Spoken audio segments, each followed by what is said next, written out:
అందరికీ నమస్కారం. యూపీఎస్సీ స్వయం కృషికి స్వాగతం. ఈరోజు మనం యూ క్యాన్ సిరీస్లో unique current affairs and news episode 6 discuss చేద్దాం.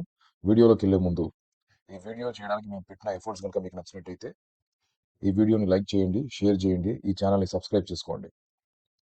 ఇక మొదటి కరెంట్ అఫైర్స్ విషయానికి వస్తే, India's newest propose research station in Antarctica. మనందరికీ తెలుసు, ఇండియా అంటార్క్టికాలో దక్షిణ గంగోత్రి అనే పేరుతో ఒక రీసెర్చ్ స్టేషన్ 1984లో స్టార్ట్ చేసింది. దాని తర్వాత మైత్రి అని 1989లో స్టార్ట్ చేసింది. దాని తర్వాత భారతి అనే రీసెర్చ్ స్టేషన్ 2012లో స్టార్ట్ చేసింది. వాటికి సపోర్ట్గా ఇప్పుడు కొత్తగా మైత్రి 2 అనే రీసెర్చ్ స్టేషన్ స్టార్ట్ చేసింది.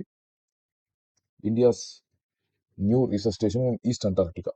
సో వివరాల్లోకి వెళ్తే, the ministry of finance has given in principle approval for setting up Maitri 2, India's new research station in East Antarctica. It is India's upcoming fourth research station in Antarctica, scheduled for completion by January 2029. It strengthens India's long-term presence under Antarctic Treaty System.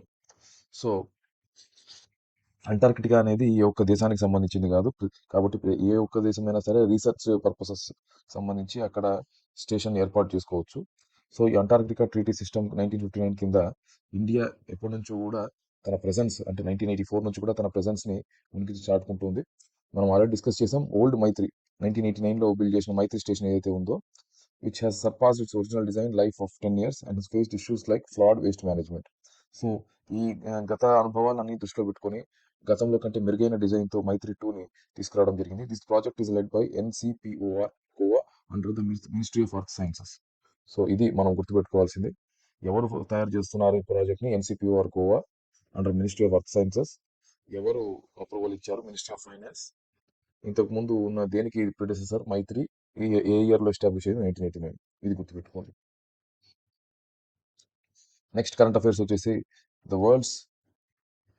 The times higher education world university rankings 2026 సంబంధించి ఎప్పటిలాగే Oxford university మొదటి స్థానంలో నిలిచింది. 10వ సంవత్సరం వరుసగా 10 సంవత్సరాలుగా Oxford university మొదటి స్థానంలో నిలుస్తుంది. ఇకపోతే సెకండ్ వచ్చేసి MIT, Massachusetts institute of technology, USA. అలాగే థర్డ్ వన్ వచ్చేసి ప్రిన్స్టన్ యూనివర్సిటీ, యూఎస్ఏ. ఈ మూడు కూడా top 3 universities in the world. మన ఇండియాకి వచ్చేసి ద బెస్ట్ యూనివర్సిటీ వచ్చేసి IISc, Indian institute of science, Bengaluru. ఇది మనం గుర్తుపెట్టుకోవాలి. నెక్స్ట్ వచ్చేసి ఎక్సర్సైజ్ స్టెడ్ ఫాస్ట్ నూన్ 2025. ఈ స్టెడ్ ఫాస్ట్ నూన్ 2025 ఎందుకు ఇంపార్టెంట్ అంటే, this is NATO's annual nuclear difference exercise conducted to test its readiness. ఇప్పుడు రష్యాకి అలాగే యుఎస్ఏకి మధ్య జరుగుతున్న ఈ కాన్ఫ్లిక్ట్ ఏదైతే ఉందో, యుక్రెయిన్ బేస్గా జరుగుతున్న ఈ ప్రాక్సీ కాన్ఫ్లిక్ట్ ఏదైతే ఉందో, దాన్ని బ్యాక్ డ్రాప్లో ఈ NATO annual nuclear difference exercise అనేది చాలా ఇంపార్టెంట్. ప్రతిసారి మొత్తం నేటో మెంబర్స్లో ఒక్కొక్క నేటో మెంబర్ ఒక్కొక్క సంవత్సరం హోస్ట్ చేస్తుంది. In 2025 Netherlands is hosting the exercise at Volkel air base. So మనం గుర్తుపెట్టుకోవాల్సింది, ఎక్సర్సైజ్ జరుగుతున్న కంట్రీ, దాని ఎయిర్ బేస్, అలాగే నేటో హెడ్ క్వార్టర్స్, ఇది గుర్తుపెట్టుకోండి. సో ఈ ఎక్సర్సైజ్ పేరు స్టెడ్ ఫాస్ట్ నూన్. నెక్స్ట్ వచ్చేసి NSG special operations training centre, SOTC. Union home minister Amit Shah laid foundation to NSG special operations training centre. NSG అంటే అందరికీ తెలుసు, black head commandos, the national security guards అంటారు, in Manesar, Haryana. NSG is a specialized command unit of India trained to deal with terrorism and high-risk situation. The initiative aims to further India's counter-terrorism capabilities. మనం గుర్తుపెట్టుకోవాల్సింది ఏంటంటే, NSG specialist commando unit, national security guard, black head commandos అనమాట. So దీంట్లో కూడా 2 రకాలు ఉంటాయి అన్నమాట. ఎన్ఎస్జిలో ఒక రకం వచ్చేసి యాంటీ టెర్రర్ ఆపరేషన్స్ చేసే వింగ్ ఒకటి ఉంటుంది. సెకండ్ వింగ్ వచ్చేసి హై ప్రొఫైల్ విఐపీస్ ఎవరైతే ఉంటారో వాళ్ళందరికీ కూడా ప్రొటెక్షన్ ఇవ్వడము, దానికోసము ఒక వింగ్ ఆఫ్ ఎన్ఎస్జి వాళ్ళు వర్క్ చేస్తుంటారు. మనం చూసినట్టయితే ప్రైమ్ మినిస్టర్ కాకుండా మిగతా వాళ్ళు, హోమ్ మినిస్టర్ కానీ, ఇప్పుడు చీఫ్ మినిస్టర్ నారా చంద్రబాబు నాయుడు గారు కానీ, వీళ్ళందరికీ కూడా పక్కన బ్లాక్ క్యాట్ కమాండోస్ ఉంటారు. వీళ్ళందరూ కూడా ఎన్ఎస్జి నుంచి డ్రా చేయబడి ఉంటారు. ఎన్ఎస్జిలో ఒక one wing will take care of protecting the high profile dignitaries. ఇంకొక unit of NSG will protect country from terrorist activities. ఇది మనం గుర్తుపెట్టుకోవాలి. 94th birth anniversary of APJ Abdul Kalam. Every year October 15th national pays tribute to APJ Abdul Kalam, popularly known as the missile man of India. ఇది అందరికీ తెలిసిందే.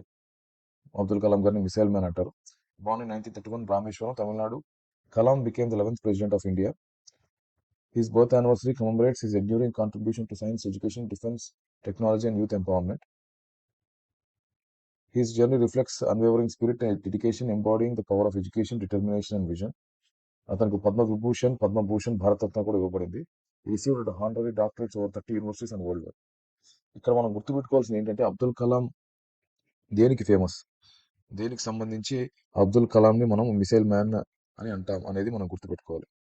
అబ్దుల్ కలాంని మనము missile man of India అని పిలవడానికి గల ముఖ్య కారణము ఈయన integrated guided missile development programme లో భాగంగా అగ్ని అండ్ పృథ్వీ మిసైల్స్ ని డెవలప్ చేయడం జరిగింది.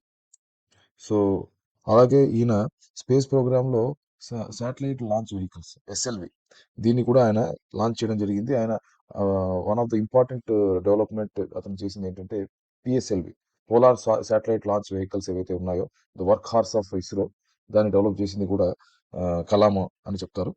సో ఆయన ఇంకొక అచీవ్మెంట్ ఏంటంటే 1998లో పోఖ్రాన్ అణుపరీక్షలు చేశారు.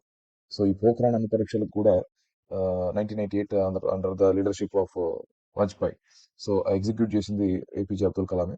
సో ఈయన డెవలప్ చేసిన అగ్ని అండ్ పృథ్వీ మిసైల్స్, అలాగే పోఖ్రాన్ న్యూక్లియర్ టెస్ట్ 1998, అలాగే పిఎస్ఎల్ రాకెట్ ని డెవలప్ చేయడం, వీటన్నిటి వల్ల ఈయనని మిసైల్ మ్యాన్ ఆఫ్ ఇండియా అని పిలుస్తారు. ఇది మనం గుర్తుపెట్టుకోవాలి.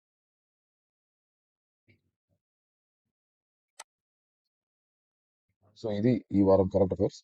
మరిన్ని కరెంట్ అఫైర్స్ మళ్ళీ కలుసుకుందాం. Thank you. Team UPSC signing off.